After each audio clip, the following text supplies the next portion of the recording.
Hi guys, இன்றைக்கி எங்கே கிளம்பிட்டோம் அப்படின்னா வெளியே சாப்பிட போகலாம். சும்மா ரோட்டு கடையில் சாப்பிட போகலாம், பரோட்டா சாப்பிட போகலான்னு தான் கிளம்புனது. சரி அப்படி சொல்லிவிட்டு நம்ம கிளம்பும்போது சரி எப்படி நம்ம தங்கச்சியை விட்டுட்டு போக முடியும் அப்படின்னு சொல்லிவிட்டு அதுக்கப்புறம் கீழே வரவும் சரி நிவேதாவுக்கு ஃபோன் அடிப்போம் அப்படின்னு சொல்லிவிட்டு என் தங்கச்சி நிவேதாவுக்கு ஃபோன் அடிச்சிட்டோம். நாங்கள் 2 பேருமே சரி கிளம்புவோம் அப்படின்னு சொல்லிட்டு கீழே இறங்கி வந்துட்டோம். சரி வண்டியை ஸ்டார்ட் பண்ணலான்னு சொல்லிட்டு வண்டியை ஸ்டார்ட் பண்ணிவிட்டு இங்கே நிவேதாவையும் கூப்பிட்டுட்டோம். நிவேதாவுமே அங்கேருந்து கீழே இறங்கி வந்துருச்சு. கீழே இறங்கி வந்துட்டு வீடியோ எடுக்கிறீங்களா, ஐயோ இப்போ நான் மேக்கப் பண்ணிட்டு வந்திருப்பேனே அப்படின்னு சொல்லிட்டு அது மூஞ்சியில் மறைக்க ஆரம்பிச்சிருச்சு. ஐயோ நான் அசிங்கமாலாம் தெரிவேன்னு சொல்லிட்டு இங்கே உடனே என் ஹஸ்பண்ட் வந்து வாமா நல்லாதாம்மா இருக்க நீ வாமா அப்படின்ற மாதிரி கூப்பிட ஆரம்பிச்சிட்டாங்க. உடனே வண்டி அந்த பிள்ளை வந்து ஆக்சிடென்ட் ஆனதுனால வண்டி ரொம்ப நாள் ஆச்சு ஓட்டி. வண்டியை வந்து 3 பேரை வச்சு ஓட்டி என் ஹஸ்பண்ட் என்ன பண்ணிட்டாங்க, நேக்கா நிவேதா நீ ஓட்டுமா அப்படின்ட்டாங்க. நீ ஓட்டிடுவோம்மான்னு சொல்லிட்டு என்கரேஜ் பண்ணுவோம். இப்படின்னா நான் வந்திருக்கனே மாட்டேன் மாமா, என்னம்மா இடத்துல எப்படி பண்ணிட்டீங்கன்னு சொல்லிட்டு அதுக்கப்புறம் ஒரு புலம்பள்ளி அதுக்கப்புறம் வண்டி எடுத்துருச்சு. வண்டி எடுத்தது தான் தாமசம். எடுத்த நிமிஷத்தில் நாங்கள் 2 பேருமே எங்களுக்கு உயிர் கையிலே இல்லை, மேலேயும் கீழேயும் போயிட்டு வந்த மாதிரி தான் இருந்துச்சு. நான் கூட அந்த பள்ளத்தை கூட பார்க்காம எனக்கு என்னன்னு சொல்லிட்டு எப்படியாவது கொண்டு போய் விட்டுட்டு இருந்துச்சு. சரி என்ன பண்ணுறது, என் வீட்டுக்கு தெரியாதனமாக நம்ம வண்டியை இந்த போய்ட்டு கொடுத்துட்டோமோ அப்படின்ற அளவுக்கு யோசிக்கிற மாதிரி வச்சிருச்சு. சரி விட்றா வாடா பார்த்துக்கலாம், நான் எதுனாலும் பார்த்துக்கலாம், வீடு நம்ம 3 பேராக தானே போகிறோன்னு சொல்லிட்டு ஒரு பக்கம் நான் பல்ல கட்டிட்டு இருந்தேன்.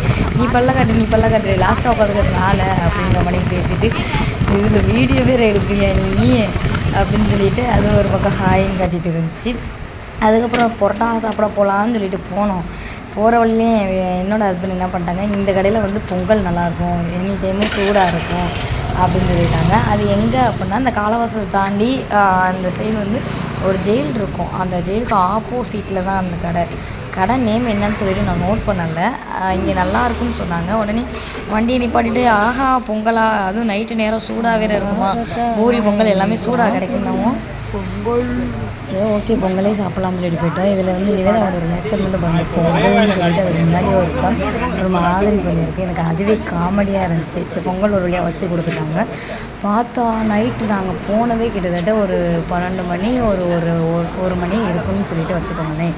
அந்த 1 மணிக்குமே அந்த பொங்கல் அவ்வளோ கொதிக்க பொங்கலும் சரி சாம்பாரும் சரி 2மே அவ்வளோ ஒரு சூடாக இருந்துச்சு. இல்லை இப்போ தான் என்னமோ அடுப்பில் இருந்து இறக்குற மணிக்கு இருந்துச்சு. அதுவும் நார்மலாக வந்து நம்ம சாப்பிட்றதே பொங்கலுக்கு சாம்பாருக்கு நல்லாயிருக்கும். இதோட சூடாக சாப்பிடும்போது அதோட அல்டிமேட்டாக இருந்துச்சு. நான் வந்து ஒரு பொங்கலோடு முடிச்சிட்டேன். என் தங்கச்சி எனக்கு பூரி வேணுமாமா அப்படின்னு சொல்லிட்டு பூரியும் கேட்டு வாங்கிட்டு அதோட ஒரு ஆமாவோட உங்களோட வச்சு சாப்பிட்டுச்சு. நானே அதுக்கு சிம்பிளாக வந்து ஒரு இதோட முடிச்சிட்டோம். சரி இதை சாப்பிட்டுட்டு நம்ம நெஞ்செல்லாம் கரைக்கும், ரோஸ் மில்க் ஏதாவது குடிக்கலாம் அப்படின்னு சொல்லிட்டு அப்படியே பெரியார் விட்டு நடிச்சு பெரியாருக்கு வந்துட்டோம். இந்த பிள்ளை இங்கேயே நின்றுட்டு இருந்துச்சு. வாமா இப்படி வந்து நீ பாட்டுமான்னு சொல்லிட்டு என் ஹஸ்பண்ட் ஒரு பக்கம் கூப்பிட்டு இருந்தாங்க.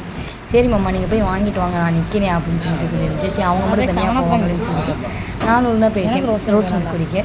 இங்கிட்டு பொங்கலை ஒரு நல்லா ஒரு போட்டு நல்லா மனசார சாப்பிட்டு சரி ரோஸ் மில்காக குடிக்கிறதுன்னு சொல்லிட்டு அங்கே போய் எனக்கு ரோஸ் மில்க் குடிக்க விருப்பமே இல்லை, எனக்கு ஸ்ப்ரைட் வாங்கிட்டா போதும் அப்படின்னு சொல்லிட்டு அந்த ஸ்ப்ரைட்டை வாங்கிட்டு நான் வெளியே வந்துட்டேன்.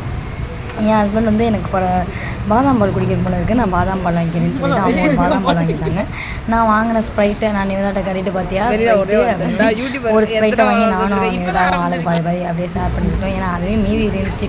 இவங்க வந்து இதில் அந்த பாதாம் பாலை குடிச்சிட்டு இருந்தாங்க. பாதாம் பாலை குடிச்சிட்டு சரி வாங்க வீட்டுக்கு போகலாம் அப்படின்னு சொல்லிட்டு இங்கேயே எல்லாத்தையும் முடிச்சுட்டு நிவேதாவையும் நம்ம வீட்டில் அவங்க வீட்டில் இறக்கி விட்டுட்டு எங்கள் அம்மா வீட்டில் இறக்கி விட்டுட்டு சரி ஓகே பாயின்னு சொல்லிட்டு அந்த வீடியோ பார்த்து பாய் சொல்லிச்சு நம்மளும் அவங்கள விட்டுட்டு அப்படியே நம்மளும் நம்ம வீட்டுக்கு வந்துட்டோம்.